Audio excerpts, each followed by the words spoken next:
I'd like to speak and just tease out a little bit more about the sort of role of the board. And Pino and Esty, maybe you can really respond to this, which is really the role of the board in cultivating a strong philanthropic culture. And what role can and should the board be really playing in advocating for philanthropic support, especially in the arts and the not-for-profit sector, a lot of the board members are already donating their time. So what should they be doing? Thoughts, Yes. Pino? It's a really good question, because we as a board are undergoing that now. We had a workshop with the board about 14 months ago, and it was run around what philanthropy meant. And where most of the people around the table were taken by surprise is that the facilitator said, what are you going to give? And it was really confronting, like, what are you going to give? Because a lot of these people give a lot of their time. They are, this is a community organisation with community management, community board, and what do you mean you're going to ask me for money? And it's been really, really tough. We were able to get some funding from the Tyne Reid Foundation, which enabled us, there was an amount of money that for every dollar we raised philanthropically, they would match it with another dollar. And so we used that as the hook. But we had to actually do it structurally as a re-education of board and board responsibility, saying, yes, you're doing a great job in terms of governance, but where do you go to the next step? Some have done that really well. So we raised a fair bit from the board in the first instance. Donations from hundreds to thousands, and I thought that was absolutely brilliant. Some expressed quite concern around that, because that's not the basis on which they're going to be on a board. So they're being challenged. So then where we're now moving to that is, one, really strong leadership around it. So most of the stuff we do now, it's done initially from me as a chairperson. We had a great project we were approached with by an artist, photographer, Louise Whelan, working.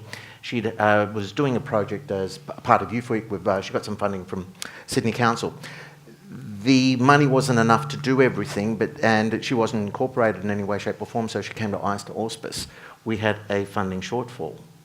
I donated it, and it was really interesting in terms of the rest of the board. Why did you do it? And I said, well, I think it's really important that we actually have to put our money where our mouth is, if you can.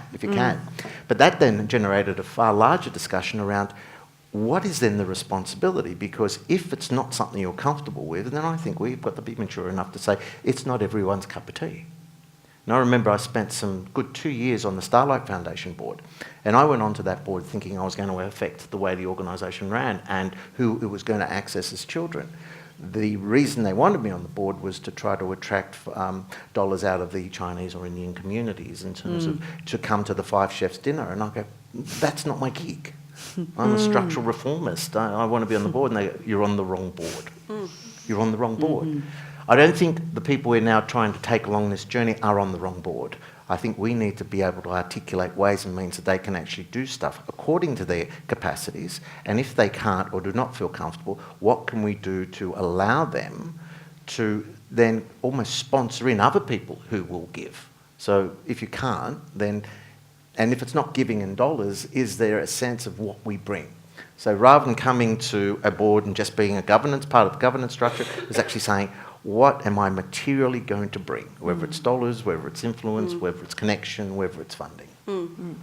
No, I completely echo everything on that, and I should say I seek advice from Louise on the role that when I first joined boards and the role that I play. So I have her to thank for most things I know, but I'm a strong believer on you give on a board or you get off, and I think that's the mantra. And when I say give, it can be give whatever capacity you have to give. So, one of the boards I'm on, it's got a range of people on the board, sort of from big, people who've come from big corporate careers to people who have a lot of private wealth to, people from the arts sector. And the only requirement is that you give something that is meaningful to you in addition to your time. And I think that speaks to the commitment. And then the other thing is that it is for the chair to certainly lead that conversation and bring strong leadership around the role of the board in fundraising. But, for a small to medium arts company in particular, who are, at the best of times, strapped for resources, the board is probably the one thing that you need most from your board is the networking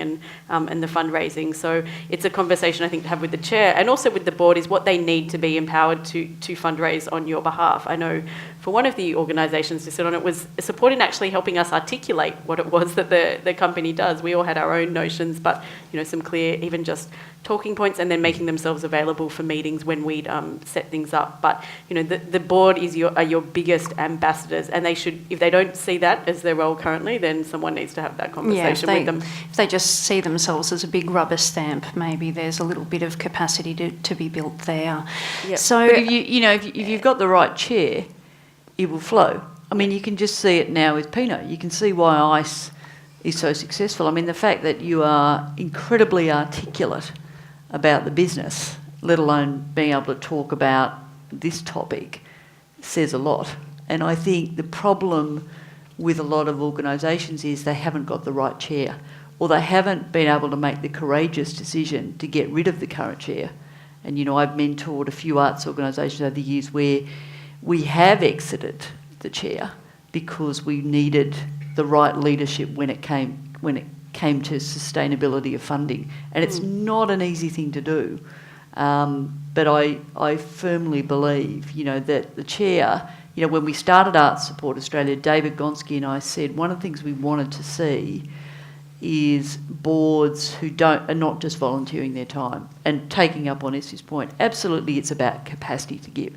If it's $50 or $100 a year, absolutely fine, because all board members are going to have different capacity. But, there's one big end arts board in Melbourne now where each board member has a KPI. This is very much like the US boards.